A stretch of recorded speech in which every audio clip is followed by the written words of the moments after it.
Olá, pessoal. Já estamos ao vivo, iniciando a nossa apresentação de hoje, nesse último dia do quarto CICED. Então, sejam todos bem-vindos, para que a gente possa falar desse tema, o impacto da reforma tributária nos planejamentos patrimoniais, especialmente aqueles feitos por meio das holdings patrimoniais, né? Holdings familiares.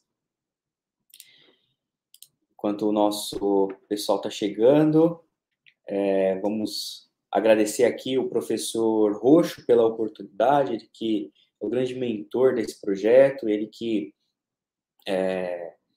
mentalizou e, junto com todos os membros que participaram dos debates, puderam construir esse evento. Agradecer também a equipe de suporte, né, sem a qual nós não poderíamos não conseguiríamos fazer este evento.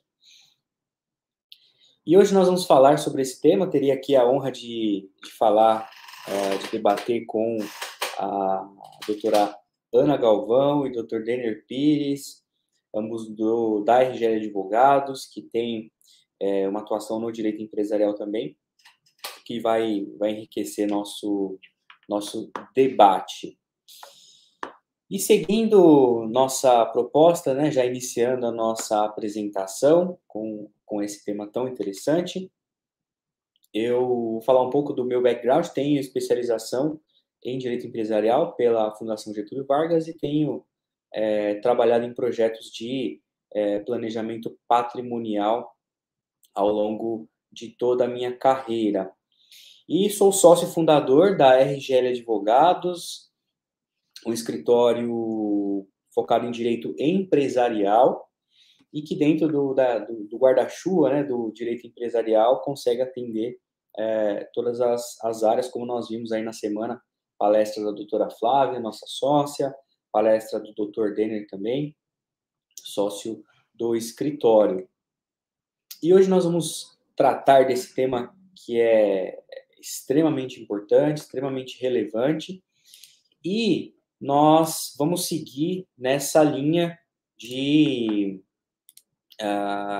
fazer primeiro uma visão geral da reforma tributária, os principais aspectos da reforma tributária, quais são os elementos que estão vinculados como nós já temos discutido dentro da reforma tributária. Nós temos também, na sequência, uma visão geral sobre o planejamento patrimonial, como é feito. Existem muitas dúvidas, muitos paradigmas sobre o planejamento patrimonial que nós vamos enfrentar hoje e, por fim, linkar, entendendo as vantagens, entendendo alguns aspectos do planejamento patrimonial, propriamente dito. Bom, então, começando nosso bate-papo de hoje, quero trazer para vocês uma visão geral sobre a reforma tributária, que está em tramitação ainda no Congresso. A reforma tributária, que até agora teve duas fases, né? A primeira fase, que foi a apresentação do PL 3887 de 2020, buscando criar a Contribuição Social sobre Bens e Serviços, seria a CBS. Essa CBS, ela tem uma relação muito grande com algumas formas de tributação que vem sendo utilizada em alguns países, que é o chamado IVA, né, o Imposto de Valor Agregado, que é uma espécie de tributo que busca tributar justamente o valor acrescido, o valor que é agregado naquela operação. E a ideia da CBS seria substituir dois tributos que seriam o PIS, ou PASEP, e a COFINS. Ela ainda está em tramitação, está com uma tramitação bem lenta, uma série de discussões nesse sentido.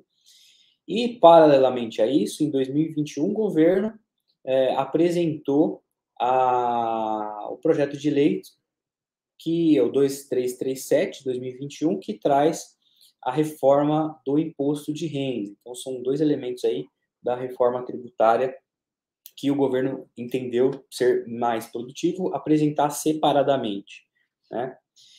E aí hoje nós vamos nos basear, discutir um pouco, explorar um pouco sobre a reforma do imposto de renda, que ainda está em tramitação, ou seja, pode sofrer alterações. Nós já tivemos várias alterações do texto original, que foi aquele apresentado pelo governo, e o texto que foi aprovado na Câmara. Essa aprovação que aconteceu no último dia 2 de setembro, gerando já um texto novo, um pouco mais brando em alguns aspectos, em outros fazendo alterações aí nesse projeto. E aí eu destaquei aqui os principais aspectos dessa diferença entre o texto original e do texto aprovado. A gente tinha inicialmente uma tributação sobre lucros e dividendos, que é um principal ponto quando a gente vai falar de planejamentos patrimoniais, né, que utilizam estruturas jurídicas, estruturas societárias para isso. A ideia que o governo tinha era tributar dividendo, que o Brasil não tributa, um dos poucos países que não tributa, por enquanto, lucros e dividendos. Isso acontece desde 94. E agora, com o texto aprovado pela Câmara, foi incluído algumas exceções na tributação de dividendos. Tá? Da mesma forma, havia a criação de tributação sobre fundos de investimentos, antes, no texto original, trazendo a tributação de 5,8%, e a reforma sofreu essa alteração na Câmara, colocando a isenção, mantendo a isenção depois de uma pressão do mercado. No entanto, nós temos lá o imposto de renda pessoa jurídica, que a redução no texto original chegava a 6,5%, mas no texto que está aprovado na Câmara, que está seguindo para o Senado, entende uma variação de 15% até 8%, entre alguns pontos específicos da reforma. Na sequência, nós temos aqui um destaque sobre o que ficou fora, né? Quando a gente fala que a tributação sobre lucros e dividendos, ela tirou alguns itens, criou algumas exceções, a gente pode destacar aqui para vocês que são, por exemplo, empresas, as micro e pequenas empresas que estão no Simples Nacional, e as empresas que estão enquadradas no lucro presumido, que são regimes de tributação diferentes, né, normalmente fixado para empresas menores. E dentro do lucro presumido, essas empresas têm que ter um faturamento aí de até 4,8 milhões, que em regra, a linha de corte aí quando a gente fala em esses regimes de tributação para pequenas e médias empresas.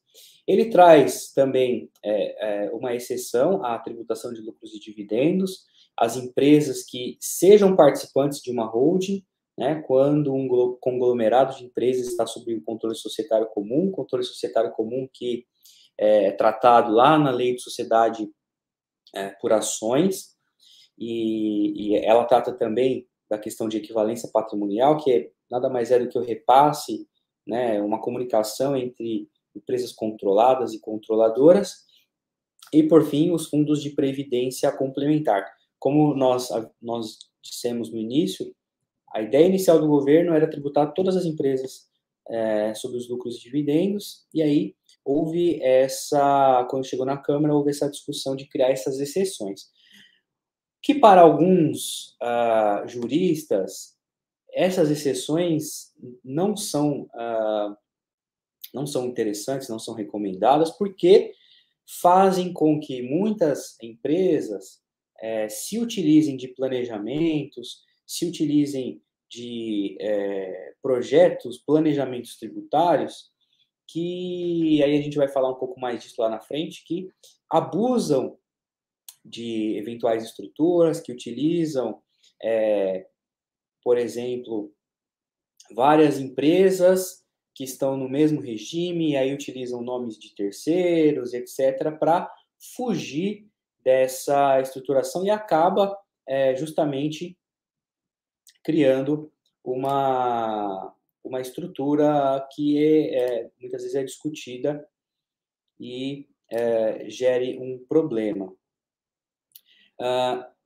Na sequência, nós colocamos aqui o próprio texto da reforma, que está na tramitação no Congresso Nacional, e ele diz exatamente isso que nós mencionamos com vocês. Ó. Não estão sujeitos à incidência do imposto de renda, né, sobre os lucros e dividendos.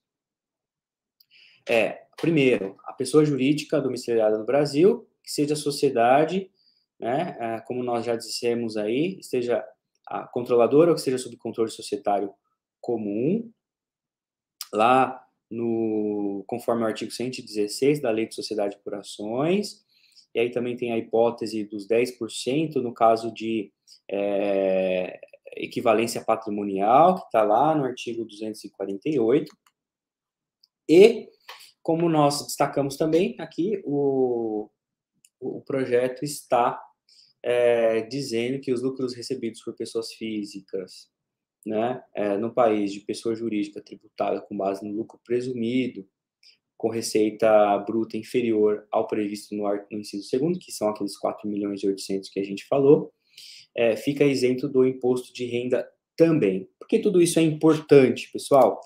Porque o planejamento patrimonial ele vai se utilizar dessa estrutura de tributação, principalmente. Existem outras grandes vantagens do planejamento patrimonial que são muito interessantes, mas a tributação, a redução de carga tributária, a otimização de carga tributária nos limites da lei, elas são um dos pontos, um dos pilares do planejamento patrimonial, e é importante nós acompanharmos a evolução dessa reforma tributária para entender o impacto, porque os planejamentos, eles são feitos para que eles se perdurem, né? E se a gente tem uma reforma que torna aquele planejamento inviável, é possível que ele não se performe conforme planejado e isso gere um custo ainda maior para a empresa ou para a família que está buscando fazer essa proteção de bens, essa otimização de carga tributária. Okay? Então, essa foi uma visão geral sobre a reforma tributária que eu queria trazer de início para vocês, para que a gente possa entender que, inicialmente, o governo queria tributar lucros e dividendos, o que fatalmente inviabilizaria muito da tributação, do planejamento tributário, mas houve uma pressão do mercado, que é discutível, mas para nós que realizamos os planejamentos, conseguimos enxergar isso como uma oportunidade de ainda continuar otimizando os custos tributários. Na sequência, eu quero trazer para vocês uma visão geral sobre o planejamento patrimonial também, relacionando esses dois temas aí que são extremamente importantes. Dentro do planejamento patrimonial, por que ele é importante? Nós temos hoje uma série de riscos empresariais, né? O empresário hoje ele está exposto a uma série de riscos, seja pela instabilidade econômica, nós estamos vivendo aí um cenário pós-pandemia com o aumento de juros, isso dificulta o crédito para as empresas, porque esse capital para investimentos, ele acaba ficando mais caro, com uma taxa de juros maior. Além disso, nós temos uma série de variáveis, como inflação, aumento de preço, e vários fatores que vêm do cenário econômico, seja interno ou externo, que vão impactar fatalmente nos negócios. Além disso, nós temos os aspectos jurídicos que geram, eventualmente, uma insegurança. nós temos aqui, eu separei para vocês, para trazer dentro dessa visão geral, por exemplo, a desconsideração da personalidade jurídica. Nós sabemos que a empresa é uma ficção jurídica que é entendida como um conjunto de inteligência, de força de trabalho com bens e serviços, com atividades que vão gerar uma riqueza. Esse conceito de empresário está lá no Código Civil. E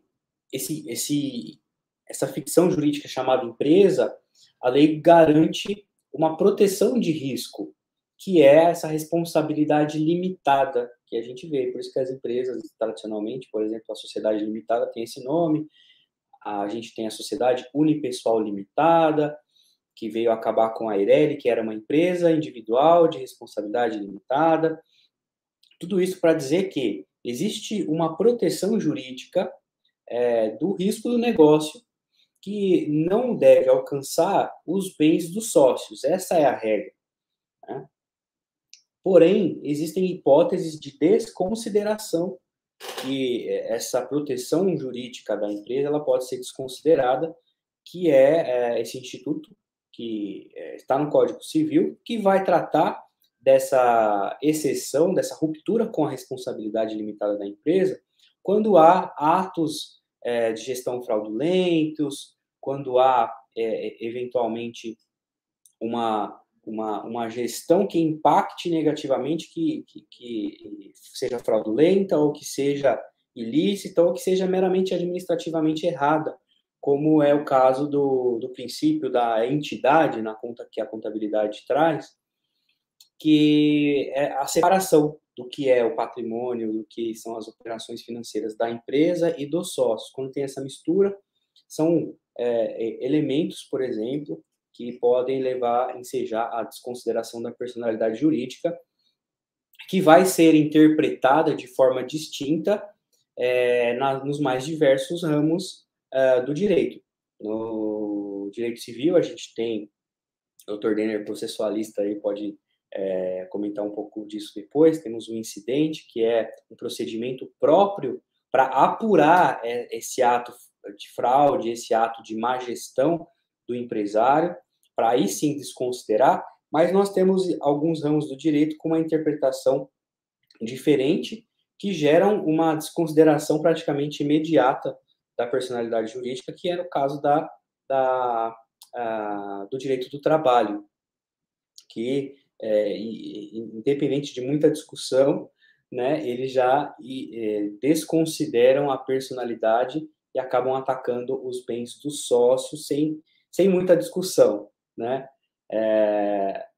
Nesse contexto, nós também temos o risco da declaração de grupo econômico, que é entendida como empresas diferentes, mas que estão sobre a mesma gestão, sobre a mesma tutela, e eventualmente também se misturam nas operações financeiras, né? E nós temos também, um pouco derivado disso, a responsabilidade fiscal dos sócios quando há uma fraude. Então, vejam, nós temos impacto do direito civil, nós temos impacto no direito do trabalho, nós temos impacto tributário.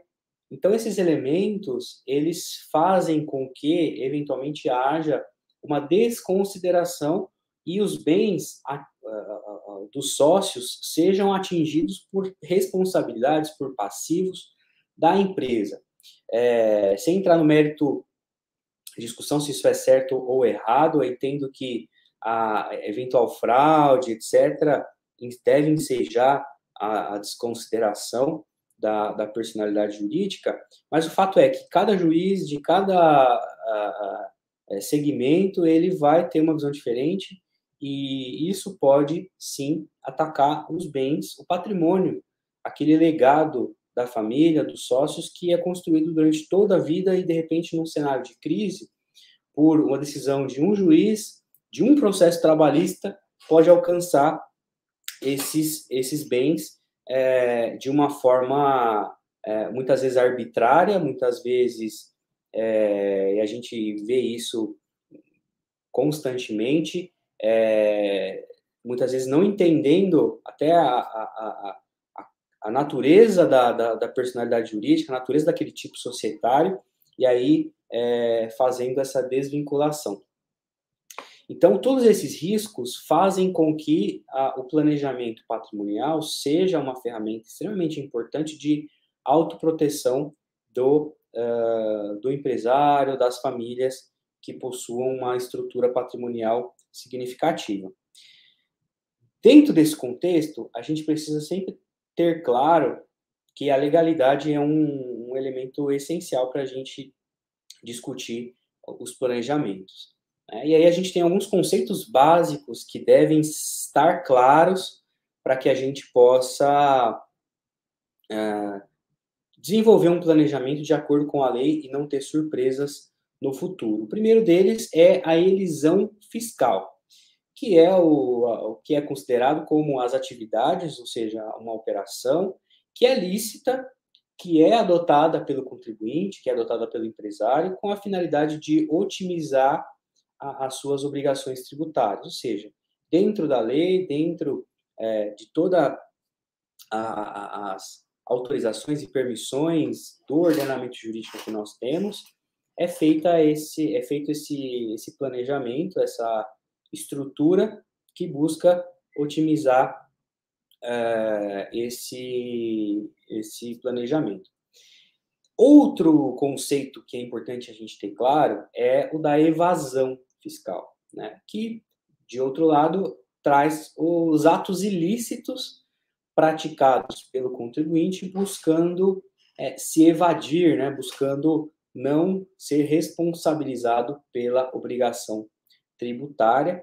E outro conceito extremamente importante é o da elusão fiscal, que fica aí no meio do caminho, que é um comportamento a priori, a princípio, não ilícito, mas ele se utiliza de um formato artificioso que vai gerar uma isenção, a não incidência, ou até uma redução de tributos. E aí a gente vai ter alguns mecanismos jurídicos que tratam disso, que são as normas gerais anti-elisivas, ou seja, que vão criar limites para que a gente possa ter aí balizadores para o planejamento patrimonial. Existem até fases, várias fases, hoje em dia estamos na quinta fase dos limites do planejamento patrimonial. A primeira fase tratou da legalidade, bastava que fosse legal. Depois foi passando por outros elementos e hoje nós já estamos discutindo até moralidade dos projetos para entender em que conceito ele se aplica, mas isso aí é uma discussão para outro dia. Eu quero destacar aqui para vocês, por exemplo, o parágrafo único do artigo 116 do CTN, que fala que a autoridade administrativa pode, sim, desconsiderar alguns projetos em caso de dissimulação que relativiza, né? Ela é relativa, então aí tem que ser essa discussão aprovar a boa-fé, por exemplo, afastar aí a simulação, né, de planejamentos, etc. Ou seja, isso tudo é feito para que o projeto ele tenha uma estrutura de fato. E aí vem um conceito muito importante, que é o princípio da prevalência da substância sobre a forma. Esse princípio ele surge em 1935, em um precedente americano, que foi julgado pela Suprema Corte Americana, no qual foi feita uma estrutura societária simplesmente para receber ativos, e esses ativos foram, depois de um dia que a empresa recebeu, a empresa foi diluída e foi repassado aos sócios sem tributação. Isso levou à discussão de que os planejamentos patrimoniais, eles devem ter, sim, uma estrutura funcional que justifique aquilo, ou seja, se eu monto uma empresa em determinado local para se utilizar das vantagens tributárias daquele local, eu não posso simplesmente ter um CNPJ aberto lá, numa sede que seja própria ou ainda em um domicílio fiscal, escritório virtual, melhor dizendo, e não ter operação naquilo. Isso é entendido como uma violação ao princípio da substância sobre a forma. No entanto, nós não temos isso hoje no ordenamento jurídico brasileiro. Nós tivemos uma MP, número 66, em 2002, que tentou criar isso, né? E aí ela colocava assim: para se considerar um ato ou negócio jurídico, dever-se-á levar em conta, entre outras, a ocorrência de, primeiro, falta de propósito negocial, que é exatamente isso que nós temos. Não posso abrir uma empresa simplesmente para uma vantagem tributária, eu preciso que ela tenha propósito negocial, que ela funcione, ela tenha seus atos, ela tenha sua contabilidade, ela tenha seu faturamento, e também o abuso de forma, que é criar uma estrutura, e por mais que ela seja ainda uma estrutura que tem indícios de substância sobre a forma, de propósito negocial, ela não seja utilizada no intuito de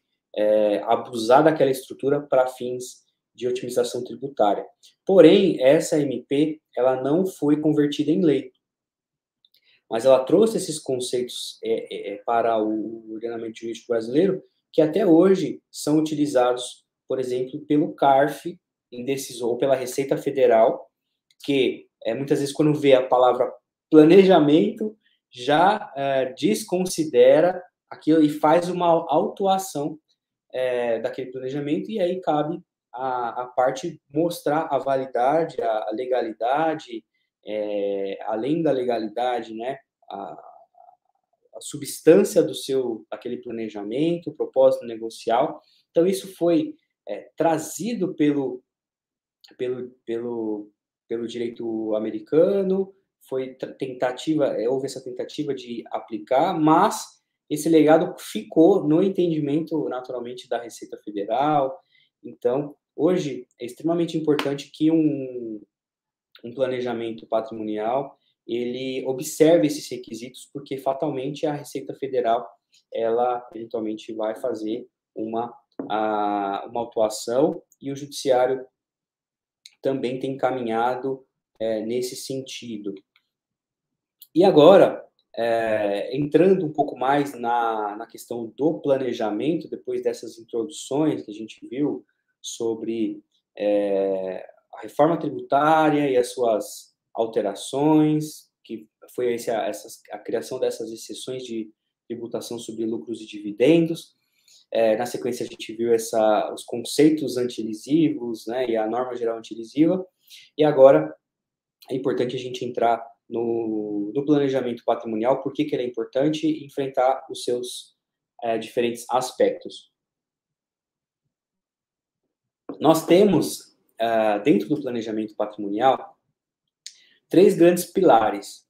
A gente tem a proteção da família, da relação familiar, a gente tem uma proteção da propriedade, dos bens, do patrimônio, e nós temos a estrutura de gestão, como gerir esse patrimônio. Esse tripé do planejamento, ele faz com que tudo que a gente discutiu de reforma tributária, etc., ele mostra que o planejamento vai muito além de somente ter benefícios tributários. Ele também entra dentro de outros contextos que justamente vão preencher os requisitos que a gente viu da legalidade ou da veracidade de um planejamento, fazendo com que ele tenha sua eficácia garantida. Dentro desse contexto, a gente fala-se muito entre holding, né? Holding, vamos utilizar uma holding. Você vê vários clientes às vezes abordam a gente: eu quero fazer uma holding. A holding é uma peça, uma ferramenta para o planejamento patrimonial.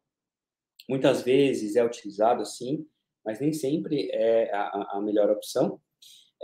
A holding, ela tem esse termo extraído, né, do inglês, do verbo to hold, que significa controlar, e a natureza dela, a natureza de uma empresa holding é a participação societária em outras empresas. O que significa isso? O objetivo da holding é ser dona ou controlar outras empresas. Então, vocês vão ver a empresa XPTO Participações. Aquilo é uma holding. Empresa XPTO Holding. Então, não importa o nome que se dê, a empresa vai ter, dentro do seu objeto lá, de administração ou participação em outras empresas, ela será uma holding. Existem duas espécies de holding, a holding pura e a holding mista. A holding pura é aquela puramente focada em participar de outras empresas. Inclusive, é a ela, né, que aquele artigo da reforma se refere, quando fala em controladora, está falando de uma holding. Quando ele fala lá da equivalência patrimonial, do artigo 248 da Lei de Sociedade de Corporações, nós estamos falando também de uma holding controladora que participa de outras empresas. E nós temos a holding mista, que além de eventualmente participar de outras empresas, ela tem algum outro objeto social que seja, por exemplo, a administração de bens próprios. E, de outro lado, nós temos a administradora de bens, que muitas vezes é chamada no mercado como holding patrimonial, mas na prática ela não é uma holding, porque ela tem o objetivo de participar, de ser dona de administração de bens próprios, mais próxima de uma imobiliária do que propriamente de uma holding. Então, tecnicamente, essas são algumas das ferramentas de estrutura patrimonial de empresas familiares, empresas utilizadas nesses projetos de proteção. Existem ainda outras modalidades, como offshore, que são as empresas... offshore significa fora do mercado, ou seja, uma empresa em outro país que participa, que é proprietária de uma empresa aqui no Brasil, mas isso é tema para uma outra discussão. Eu quero, entrando aqui dentro desse contexto de planejamento patrimonial, dizer alguns paradigmas, né? O primeiro deles é sobre a blindagem patrimonial. Muito se fala em blindagem patrimonial, alguns até vendem, né, erradamente o planejamento com essa garantia de blindagem. E aí é importante destacar que não existe blindagem patrimonial. Se houver ilícitos, se houver algum elemento que eventualmente vai desconsiderar esse planejamento, a gente não pode dizer que há uma blindagem do patrimônio. O que há é uma proteção desse patrimônio que fica um pouco mais protegido com esses mecanismos. Mas blindagem patrimonial é um equívoco dizer que ela existe, porque não existe. Tá?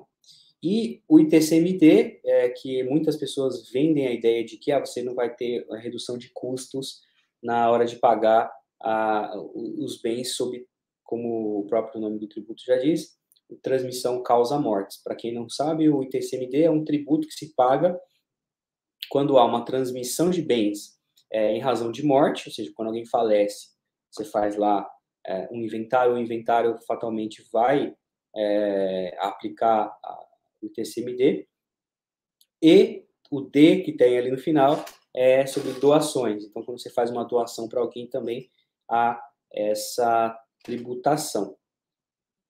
Muita gente fala que no planejamento patrimonial você tem uma redução de ITCMD.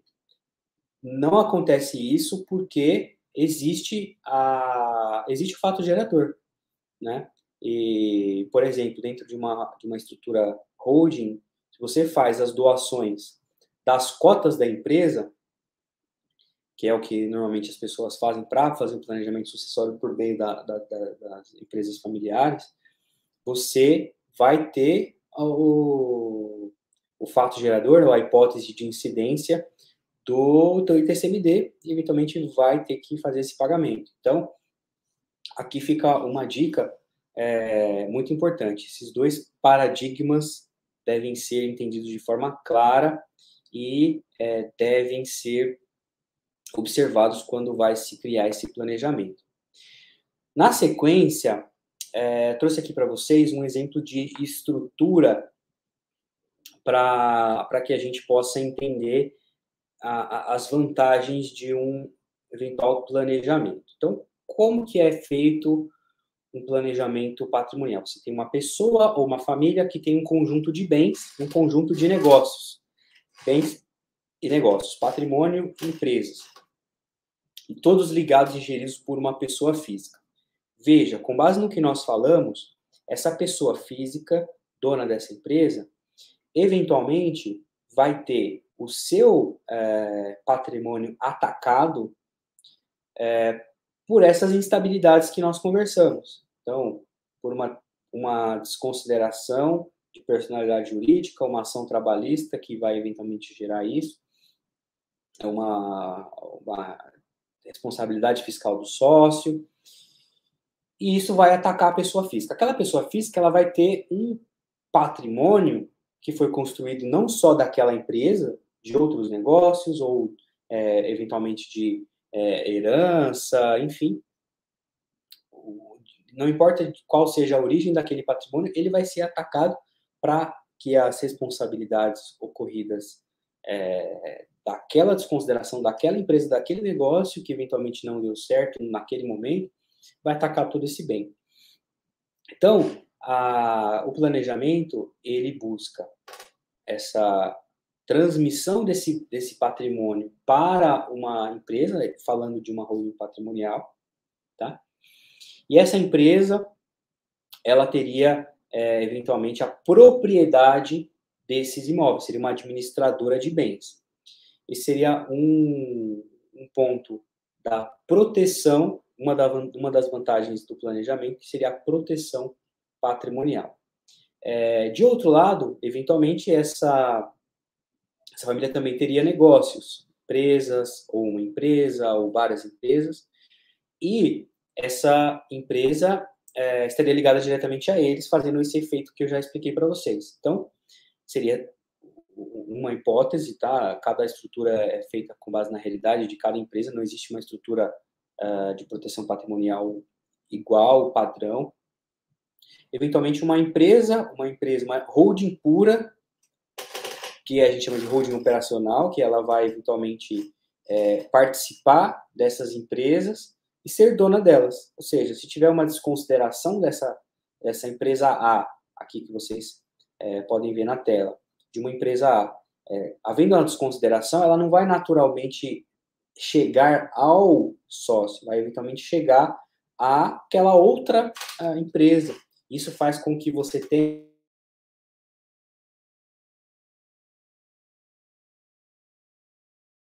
os bens do sócio. Nós temos ainda a possibilidade de reunir essas duas empresas que estão, uma com o patrimônio e outra com os bens, para uma terceira empresa que vai controlar essas outras duas, que aí eventualmente vai ser uma holding mista, né? E aí, dependendo da operação, uma holding pura também, que vai simplesmente participar dessas outras duas empresas. Então, essa estrutura que eu estou exemplificando para vocês, ela traz um primeiro elemento da proteção, que é do planejamento, que é a proteção patrimonial. Dentro dessa estrutura, nós falamos do tripé, que é um dos elementos, é a gestão.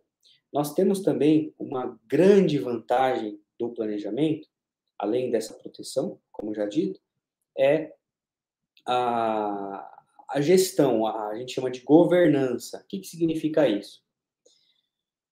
A governança, ela vai fazer com que, eventualmente, essa empresa, ou a holding controladora, nesse exemplo que a gente está usando, ou a holding patrimonial, ou a holding que tem as empresas, ela vai ter, dentro dela, um acordo de sócios, segundo a lei sociedade por ações, ela vai dizer o seguinte: o acordo de sócios tem que ter alguns elementos básicos, dentre eles, quem tem direito a voto, como funciona a questão de aquisição de participação dos sócios. Então, esses elementos são extremamente importantes para que, eventualmente, uma holding familiar defina quais são os patriarcas, né,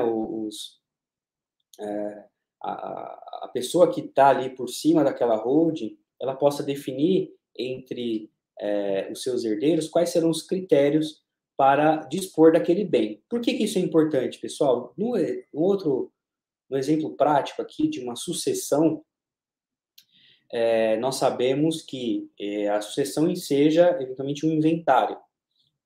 Esse inventário, ele vai dizer, olha, tenho 5 herdeiros, então vai ficar uma parcela para cada herdeiro, 20% para cada herdeiro daqueles bens. Para que aquele bem seja eventualmente vendido, ou qualquer deliberação sobre aquilo, vamos alugar, vamos vender, isso aqui não dá resultado, vamos reformar, mas eu quero reformar, mas o outro irmão não quer reformar. Isso tudo gera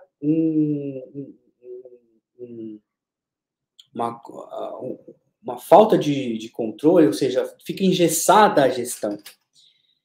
Ao passo que numa estrutura de holding ou administradora de bens, você consegue colocar um critério sobre quais matérias cada herdeiro eventualmente tem direito a voto e qual é o percentual de voto que aquela matéria exige. Então, vamos vender? Vamos fazer uma assembleia e vamos colocar a discussão. E aí, cada um vota, e aí, conforme o acordo de sócios, isso vai ser deliberado. Então, essa é uma outra grande vantagem que a gente chama de governança, que vai ter um impacto operacional na sucessão. A sucessão que eventualmente já vai ser planejada. Então, além do benefício do planejamento tributário, que a gente viu, a gente ainda vai destrinchar um pouquinho mais, a gente tem a proteção dos bens, nós temos a possibilidade de gestão desse patrimônio por meio da governança e uma sucessão efetiva, uma sucessão que você consegue colocar. Quais são os balizadores para que aquele bem seja utilizado. E aí, seguindo aqui, nós temos um exemplo, voltando ao aspecto tributário, para a gente fechar esse assunto, nós temos um exemplo de uma empresa holding, de uma chamada administradora de bens imóveis próprios, que ela, por força de lei, tem que ficar no presumido, não pode estar no Simples Nacional. E um comparativo aqui da tributação sobre a renda da locação de bens. Vamos supor que aquela família tenha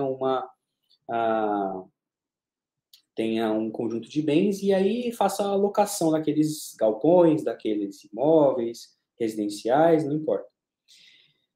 Se essa família for tributada na pessoa física, a gente vai ter a tabela progressiva do imposto de renda, que vai chegar lá nos 27,5%, com a alíquota máxima. O cenário que nós temos hoje, tá? Ainda desconsiderando o que a reforma vai trazer aí depois de passar pelo Senado. Ao passo que, no lucro presumido, nós teríamos aqui, juntando PIS e COFINS, lembrando que eu falei, se a primeira fase da reforma avançar, nós vamos ter a CBS, que vai acabar com PIS e COFINS. Aí nós teremos aqui o IRPJ, aí nós teremos aqui a contribuição social sobre lucro líquido. Nessa linha, a gente pode ter uma tributação a partir de 11,33%, ou se a gente considerar o adicional, que passa do teto, pode chegar a 14,5%.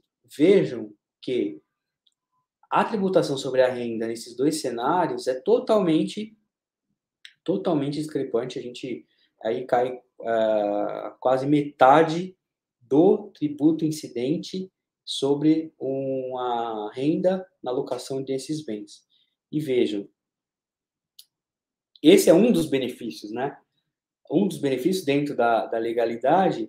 E se você utiliza da governança, se você utiliza como gestão daquele bem gestão patrimonial daquela estrutura, você preenche os requisitos da prevalência da substância sobre a forma, você não está fazendo abuso nenhum, simplesmente se utilizando de um tipo societário que existe para facilitar a gestão patrimonial daqueles bens, né?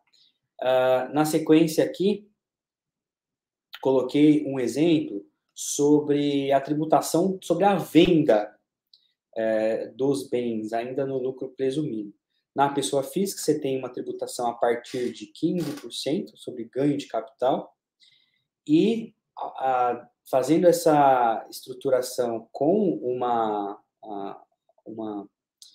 administradora de bens, né, você consegue, utilizando aquela mesma estrutura de tributação que a gente viu, chegar a partir de 5,9%, chegando a 6,7%.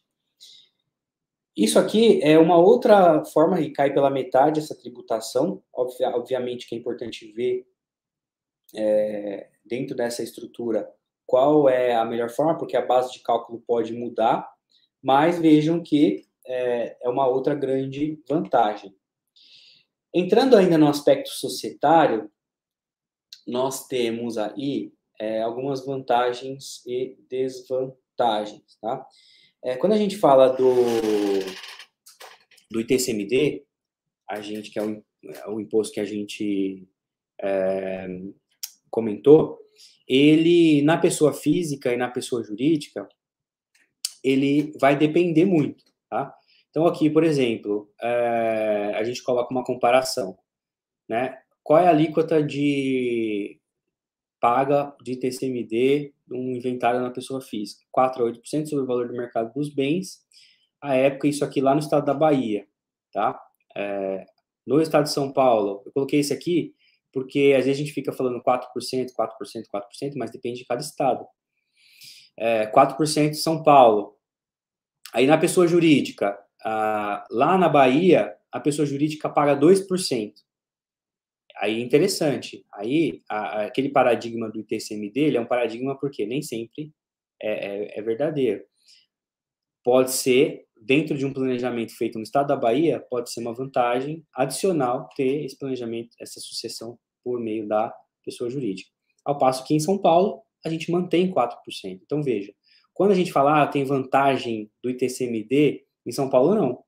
Porque não importa se você está transmitindo os bens diretos da pessoa física para os herdeiros, ou você está transmitindo cotas da empresa para os herdeiros. Então, tem essa diferença aí que é importante destacar. Agora, a gente tem lá, por exemplo, o ITBI, que vai sofrer aqui algumas alterações também, dependendo do contexto. Aqui um exemplo prático, com base no que nós já falamos, né, que vai tratar aí sobre a redução do ITCMD, caindo de 27,5 para 11,33 na renda, né? E aqui, da mesma forma, dependendo do estado que você está inserido. Aqui, na verdade, está a redução do ITCMD, mas é redução de imposto de renda. Aqui sim, ITCMD. Ok? E aí a gente, finalizando, coloquei um quadro explicando aí algumas vantagens e desvantagens do planejamento, tá? Primeiro, partindo da alíquota do ganho de capital, que pode variar, a gente tem aí a partir de 6 na pessoa jurídica e 15, chegando até 22 na pessoa física. Isso aqui é importante destacar, que tem que ser feita uma análise caso a caso, porque a base de cálculo pode ser diferente. O IR, imposto de renda sobre a renda daqueles imóveis, aí sim é bem notória, de 11 até 14 na empresa e na pessoa física, aí chegando no teto de 27,5%. O ITCMD pode variar dependendo do estado que se for fazer, né? Por isso que nem sempre ele pode ser um argumento de vantagem do planejamento. Aí vem os dois outros elementos que eu disse para vocês. Quando a gente fala de um da proteção patrimonial, dentro de uma estrutura societária para isso, ela é totalmente inclusa, ela está lá, a proteção é feita com base no nível de disposição que a empresa ou a família tem, ao passo que na pessoa física, conforme a gente expôs, o próprio direito não garante segurança para esse empresário. Então, é um outro grande elemento de planejamento. E aí, para finalizar, a sucessão planejada, que na holding, na administradora de bens, é totalmente possível, por quê? Porque a gente tem a governança, a gente pode dizer quem vai votar sobre o quê, então tem essa gestão, tem ainda a possibilidade de se criar regras de sucessão, então se você tem um filho que tem um perfil, por exemplo, um pouco mais discrepante, não está nem aí para a empresa, para os negócios, você pode criar alguns mecanismos para que ele possa ascender na empresa ou ao patrimônio com algumas limitações, ao passo que na pessoa física todos os herdeiros vão ser tratados de forma igual, lembrando que essa sucessão ela não pode burlar ou tentar fazer uma forma que prejudique o herdeiro, e ele pode entrar com uma ação aí discutindo isso. E além disso, a sucessão planejada na pessoa física é impossível, porque o máximo que você vai ter é alguns mecanismos como o testamento, etc., que você pode dispor de 50% dos bens, mas você fica aquém da estruturação que a holding proporciona, que é aquela governança, que é, por exemplo, criação de um conselho, criação de diretorias. Tem algumas empresas que até colocam como critério a contratação de um CEO do mercado, um CEO profissional, para fazer a administração dos bens da família, que às vezes são bens vastos e uma longa lista de imóveis, de negócios, de participação, que exigem uma administração profissional.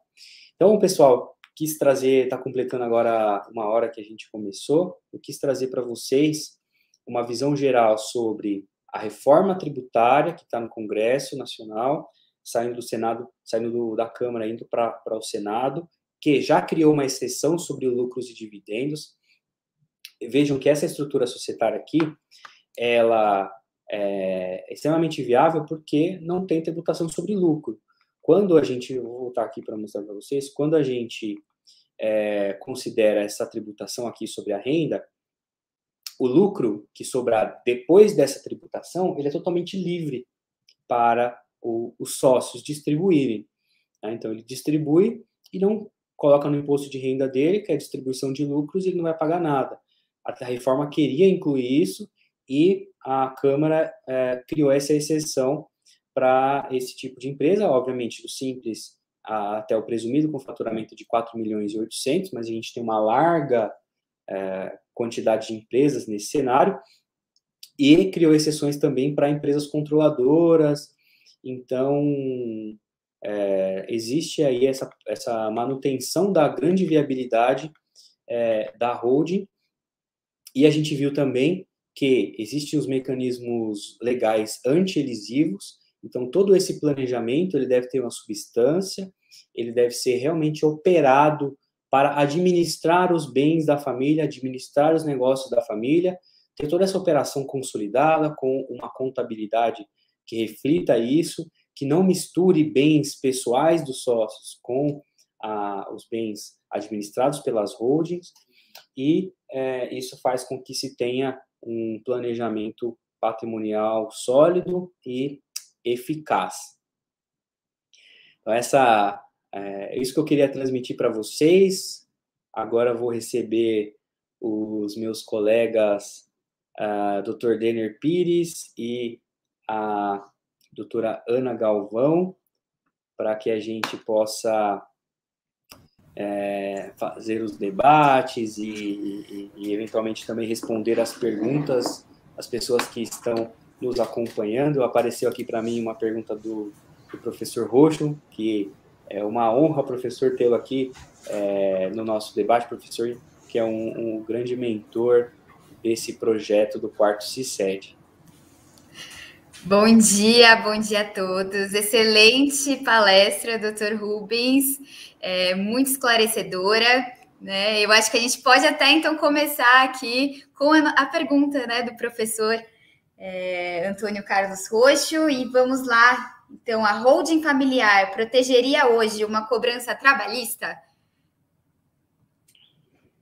Excelente pergunta, professor.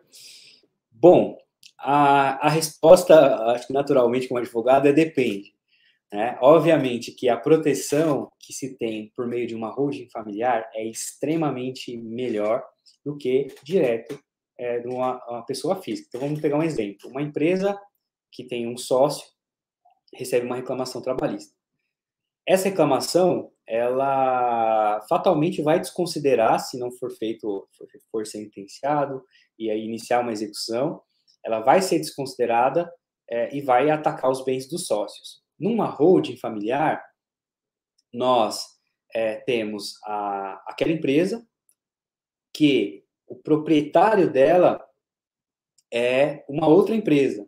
Então, eventualmente, ele vai desconsiderar aquela empresa e vai atacar os bens daquela outra holding que é dona dela. E esse é um ponto muito importante, por isso que eu falei lá no início que é importante separar os bens dos negócios. Veja que não adianta nada se ter uma holding em que essa holding é dona das empresas e também do patrimônio. Por quê? Uma ação trabalhista vai desconsiderar essa empresa, vai atacar a empresa de cima, que é dona do patrimônio. Então, não faz diferença se ter. Então, por isso que a gente fala, aquele exemplo que eu coloquei é bem interessante de se ter uma holding, eventualmente, que vai ter as empresas, uma outra holding que vai ter os negócios, para que os negócios não... o risco do negócio não alcance o bem. Então, respondendo a sua pergunta depende do planejamento que for feito, da estruturação. Se for feita uma separação de patrimônio com o risco do negócio, com uma estrutura que desvincule isso, é possível ter uma proteção, sim. Obviamente que nenhuma proteção é absoluta, porque, em última instância, essa desconsideração pode ir seguindo até alcançar o beneficiário final, mas aí já é uma discussão societária muito complexa que muitos advogados que estão ali eventualmente litigando num processo, ou até o próprio juiz, eventualmente não vão compreender a estrutura e aí se consegue cria-se um embaraço, digamos assim, para alcançar os bens, que, vejam, não é uma atitude ilegal, você não está se furtando da sua responsabilidade. Mas é importante destacar aqui que a gente tem, muitas vezes, desconsiderações discricionárias que fazem com que aquela... Primeiro, se, né, o Dr. Denner sabe bem disso, primeiro bloqueia o bem, primeiro trava tudo, depois discute, né? Então, o planejamento é muito interessante para isso. Muito bom, doutor. Tenho mais duas perguntas aqui. A primeira você comentou ali no começo da sua palestra que nem sempre você indica, nem sempre é indicado as holdings, né? Então, quando não seria indicado para alguém fazer uma holding? Olha, uma ótima pergunta. Acho que tem dois grandes elementos. O primeiro é quando a pessoa quer simplesmente economizar com um tributo de sucessão. Como eu disse, a holding não afasta o TCMD. Existe a hipótese de incidência da doação das cotas. Você está transmitindo para os seus herdeiros. Então, existe uma forma de fazer isso que é discutível. Aí os tribunais podem considerar isso como uma simulação. Existe muita discussão sobre isso, que é a doação anual com base no limite de isenção das cotas. Existe um limite de cerca de R$70 mil de doação que tem isenção. Então, algumas empresas estão fazendo doação de cotas no limite de isenção anualmente, mas para isso é necessário que você tenha um longo tempo para fazer doações durante anos a fio para que você se utilize disso. Mas a primeira pergunta não é viável quando a pessoa tem pressa, quer simplesmente fazer, já está com um problema na empresa, já está com problemas sucessórios e quer fazer isso do dia para a noite, não é viável. Por quê? Porque tem que ter substância sobre a forma, porque não adianta eu abrir a empresa num dia, transmitir todos os bens, e aí isso fatalmente vai ser desconsiderado, não tem nem o que discutir, porque o juiz vai falar, isso aí foi feito justamente para se furtar da responsabilidade. E outro elemento é a pessoa que não está disposta a seguir essa governança, que não está disposta a justamente mudar esse entendimento de que a empresa é uma coisa, a pessoa física dele é outra, e ela tem que funcionar naturalmente. Veja que tudo isso está vinculado aos elementos que a gente discutiu para que o projeto tenha viabilidade. Então, não é recomendado quando se tem isso, e, por fim, não é recomendado quando, eventualmente, por exemplo, a gente falou sobre tributação sobre locação. Se a pessoa sonega o tributo na pessoa física, ou seja, recebe a locação sem pagar imposto, ela já está ali extremamente exposta, e aí não adianta ela criar estrutura, para ela não vai ser viável se ela não paga o imposto, sabe?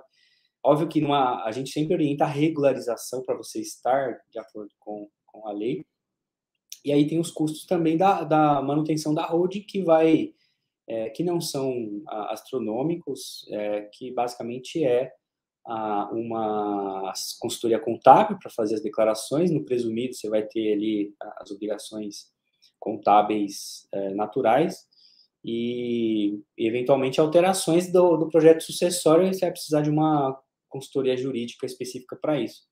Então, não sei se respondi a pergunta, mas não são viáveis quando a gente tem esses elementos. Muito bom, doutor, excelente. Então, minha última pergunta aqui, você também comentou que as holdings são muito utilizadas no planejamento sucessório, né? Você comentou que o chamado patriarca pode transferir as cotas aos herdeiros, que aí incidiria até o imposto, enfim. E esse patriarca ele pode até fazer uma doação com uma cláusula de usufruto vitalício. Mas eu te pergunto, e se os herdeiros eles falecerem antes? Tem alguma maneira da gente solucionar isso dentro de uma holding? Com certeza. O usufruto é um mecanismo usado dentro dos planejamentos patrimoniais, seja na pessoa física ou por meio de holding. Ele é uma forma bem interessante, na qual você garante ali, transmite a propriedade, mas garante a si o uso e o gozo. Ele pode ser revogado, então a gente pode colocar uma cláusula de revogação com algumas hipóteses dentro da escritura do usufruto, quando se faz direto, ou dentro da estrutura societária, quando se utiliza o usufruto dentro de um planejamento societário, sim. Cria-se essas hipóteses de revogação do usufruto para que os patriarcas eles possam ter ainda a condição de se discutir sobre isso. Então, é possível, sim. Excelente, doutor. Muito obrigada. Vou abrir aqui a oportunidade para o doutor Denner agora.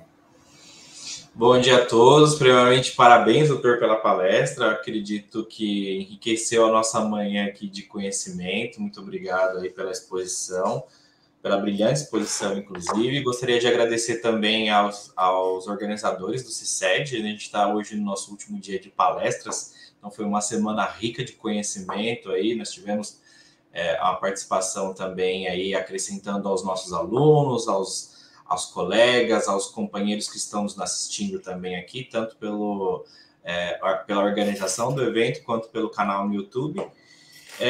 Doutor, na verdade, eu tenho várias perguntas. Eu quero aqui trazer alguns assuntos bem interessantes para a gente poder discutir, né? E pegando aí, talvez até o gancho do que o professor Antônio Carlos Coach perguntou no início, e o que o doutor explicou sobre os impactos, né, que a holding, qual que seria, na verdade, a proteção que a holding teria numa execução trabalhista, num processo trabalhista, sobre essa questão da desconsideração da personalidade jurídica. Porque eu, pelo pouco assim que eu entendo da estrutura da holding, você tem aí uma organização onde a pessoa física, pelo que eu entendi aí do contexto, ela fica sem patrimônio. Se você pegar uma holding patrimonial, a empresa, né, ela vai ser detentora da propriedade do patrimônio todo, e a pessoa física acabar ficando sem patrimônio nenhum. Nesse contexto, você acha possível hoje a holding sofrer o que a gente chama de desconsideração da personalidade jurídica reversa? Qual que seriam os impactos aí que isso poderia trazer para quem está fazendo esse planejamento? Com certeza. Excelente pergunta. A desconsideração inversa é um tema muito interessante porque os advogados, enfim, o meio jurídico começou a ver esses planejamentos e começou a entender que, eventualmente, se tratava de uma simulação, enfim, sem entrar nesse mérito de qual é o requisito para se anular o planejamento. E aí o que os juízes eventualmente estão fazendo mediante o pedido de um advogado que localiza eventualmente aquela empresa, ele desconsiderar a empresa, né, de forma, ou seja, em vez de desconsiderar a personalidade daquela empresa e chegar no sócio, ele vai fazer o inverso e pegar os bens daquela holding, porque ele sabe que os bens são do sócio que está buscando se furtar. Qual que é a proteção para isso? Eventualmente, no trabalhista é complicado dizer, porque havendo isso, o juiz ele vai desconsiderar, e aí a gente vai ter que entrar naquela discussão, naquela briga tradicional que vocês conhecem bem, dentro do próprio processo, para provar que, olha, aquela empresa não tem nada a ver com isso, e aí usar os recursos naturais. Por isso que os elementos essenciais é que essa empresa não seja meramente uma empresa dona, detentora daqueles bens, ela seja realmente uma operação focada em administrar os bens próprios, e ela, tendo toda essa operação, tendo uma contabilidade, tendo essa prova de substância, ela possa se provar de que se trata de um outro negócio, enfim, e sem entrar na discussão de grupo econômico também, mas aí é uma discussão muito peculiar, muito caso a caso, que precisa ser analisada. Mas com esses elementos é possível sim discutir, dizer, olha, se trata daquela empresa e ela não tem nada a ver com a história, e o máximo que o juiz eventualmente pode fazer é bloquear ou penhorar ali os rendimentos sobre a distribuição de lucro daquela empresa. Seria o caminho a melhor tese, digamos assim, se falar assim, excelência, não precisa desconsiderar a personalidade daquela outra empresa, não tem nada a ver com a história, ela tem a estrutura dela, não teve fraude, não teve nada. O que acontece é que eu sou sócio dela, então você pode bloquear os proventos, a receita de aluguel e etc., que a gente já viu isso acontecer. Lembrando que essas estruturas não visam proteger aquele devedor contumaz, né, aquele que simplesmente se furta, mas proteger aquele que está realmente recebe uma influência negativa desses impactos econômicos e, por algum problema, acaba tendo o seu legado afetado, né? Então, é importante destacar isso. Exatamente. Eu acho que é uma circunstância, né? Hoje a gente começa a entrar nessa seara, é uma circunstância de problemas e o que a gente percebe? Eu acho que a ideia de quem procura eventualmente se proteger ou fazer um planejamento patrimonial nunca deve ser, igual você bem falou no decorrer da palestra toda, se furtar das suas obrigações, né? Então, eu acho que a ideia principal aí também seria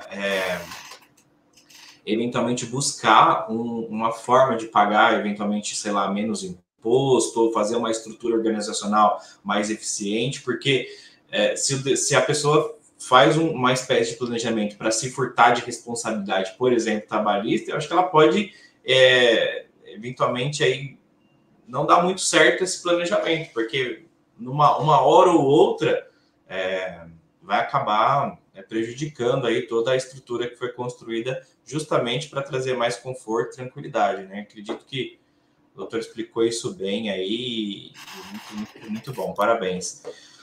Uma outra dúvida que eu tenho, quando a gente faz, pelo que eu entendi, a estrutura da holding familiar, por exemplo, a pessoa física montou a estrutura do planejamento, abriu a holding e tudo mais, e naquele momento ela transmitiu os bens que era da pessoa física para a pessoa jurídica. Nesse momento, há uma incidência de imposto, certo? O imposto de transmissão, porque ela transmite os bens para a pessoa jurídica. Na holding, existe, eu vi que você comentou ali, teve algum slide falando sobre o custo do ITBI. Existe, então, a possibilidade do contribuinte buscar uma isenção, e como isso funcionaria na prática?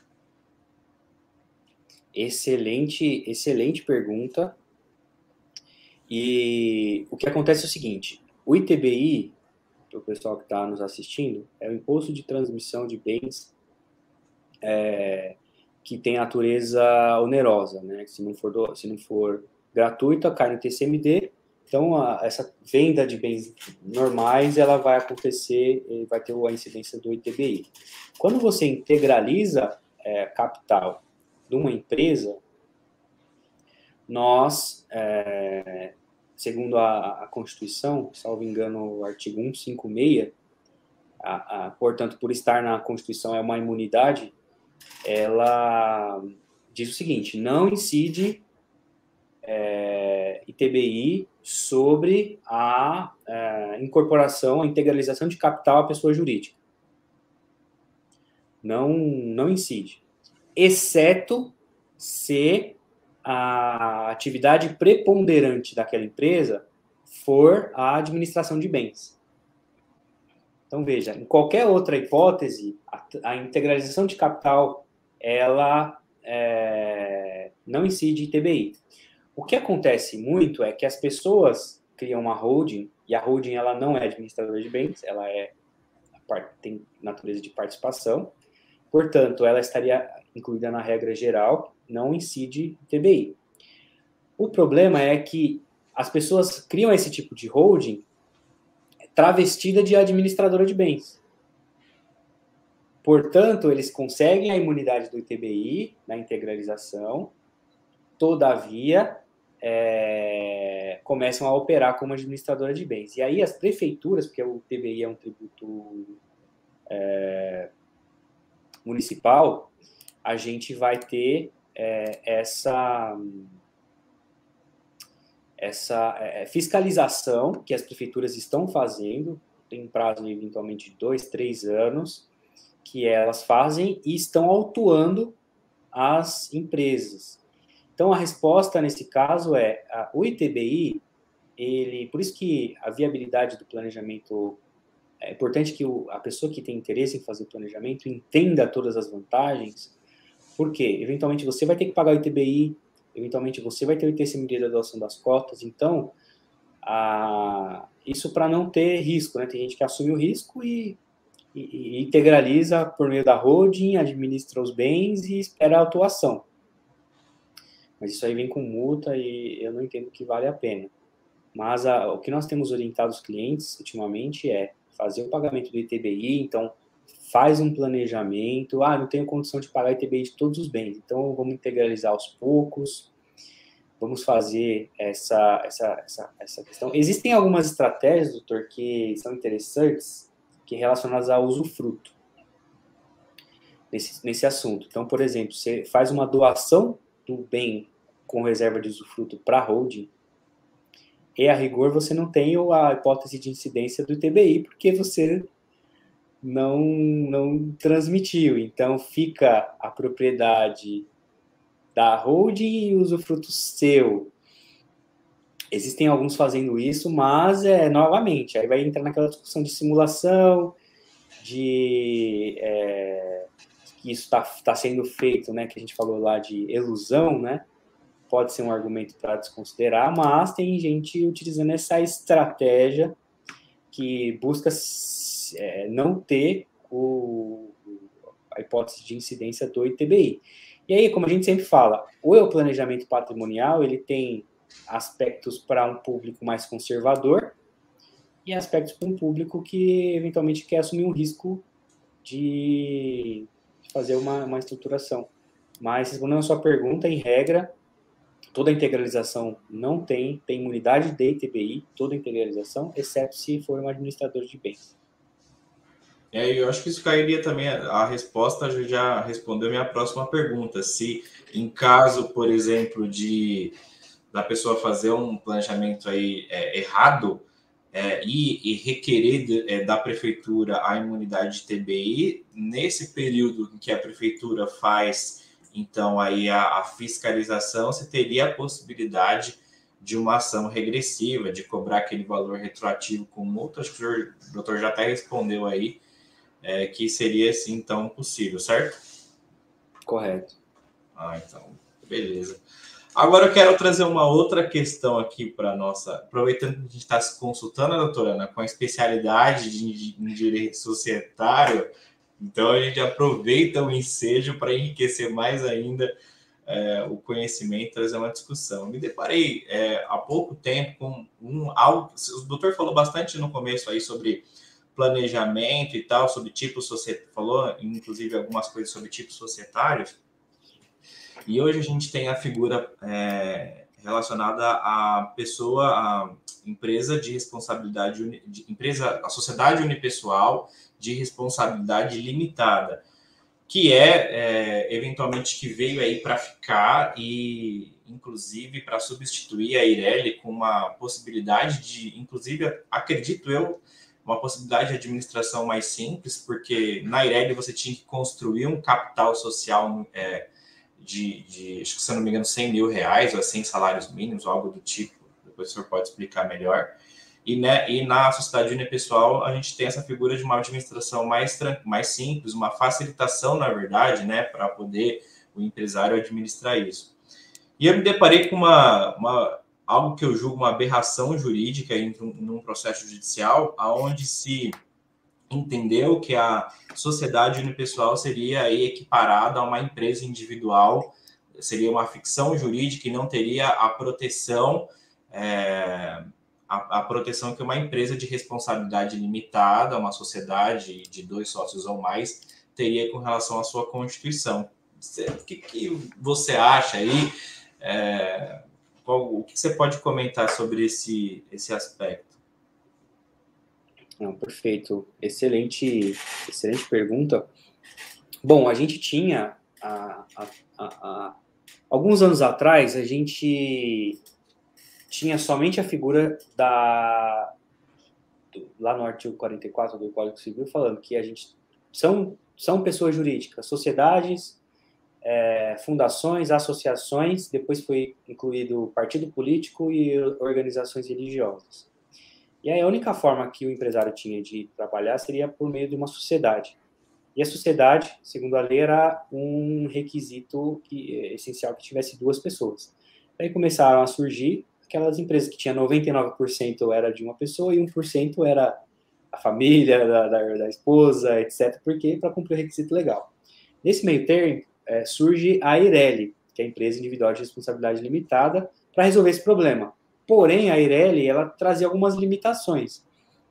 Por exemplo, o capital social no mínimo de R$100.000. Outro problema que você tinha, que você só podia ter uma Eireli. Se eu tivesse só uma, já tivesse uma, você podia ter outra. Ela vinha com algumas restrições. Recentemente, aí a gente teve a criação da Sociedade Unipessoal Limitada. Foi um tipo societário que surgiu sem essa obrigação. E aí, com a Lei da Liberdade Econômica, foi alterado o Código Civil, dizendo que as sociedades podem ter apenas um sócio. inclusive essa lei tratou um pouco da Eireli, enfim, caindo em desuso, deixando em desuso a Eireli. O que acontecia é que lá no 1033, se não me engano, 1003, eu preciso confirmar, a gente tinha que, se eventualmente não tivesse no caso de uma sociedade não fosse feita não fosse colocado outro sócio no prazo de 180 dias, aquela sociedade seria desconsiderada, né? Ela seria extinta, dissolvida, né? Inclusive, isso aí falava assim, a falta de pluralidade de sócios, que não for em 180 dias, vai ensejar a dissolução da sociedade. Mas isso aí foi revogado expressamente pela Lei da Liberdade Econômica. Então, a gente está aí, realmente, nesse caso que o doutor relatou, realmente diante de uma aberração jurídica, porque esse artigo foi realmente revogado e, pelo que você comentou, a empresa já foi constituída como uma sociedade unipessoal. Portanto, ela não tinha a obrigação de fazer essa constituição da pluralidade de sócios novamente. Então, é realmente um caso aí de aberração jurídica, e você vê que o judiciário, um caso tão óbvio, ele acaba fazendo uma interpretação, acho que é um copia e cola de decisões antigas, que realmente não acompanha a evolução das leis. E aí, mais um elemento que mostra a viabilidade dos planejamentos, né? Porque, por mais que você esteja na legalidade com uma estrutura normal, digamos assim, isso acaba afetando. Veja, você nem teve nenhum ato ilícito, nem nada, e simplesmente acontece esse risco. Então, outra grande vantagem do planejamento. Não sei se eu respondi sua pergunta, mas é isso. Não, com certeza. Bom, acho que é isso. As minhas dúvidas encerraram por aqui. Doutor, até surgiu aqui um outro comentário lá no YouTube do Miguel Machado. Vou ler aqui para vocês, tá? Então, bom dia a todos. Direito deve se tratar com estrito direito para nosso conforto pleno. Parabéns, advogados. Essas reformas são necessárias. Muitas empresas pagaram injustamente tributos. Como recuperá-los? É a pergunta do Miguel Machado. Bom, a recuperação de tributo pago indevidamente, ele é feito, assim, já é um outro tema, né? Dentro da operação da empresa.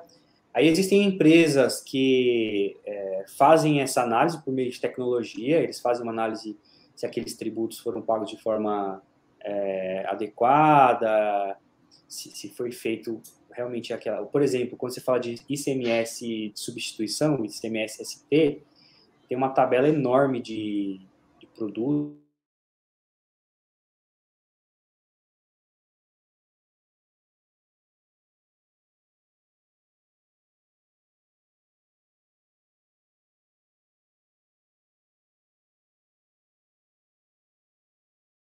Onde a tributação varia, então, a operação de tributos. Então, respondendo a pergunta, é possível recuperar? Tem empresas que fazem isso, tem contadores que eventualmente podem, se for uma coisa mais simples, eles fazendo uma reanálise do que foi pago, o que deveria ser pago, é possível fazer isso, e às vezes até o próprio site da Receita mostra esse crédito. Então, enfim, depende de qual tributo foi pago devidamente, mas tem empresas que fazem isso, que são especializadas em analisar e recuperar esses tributos. Ok?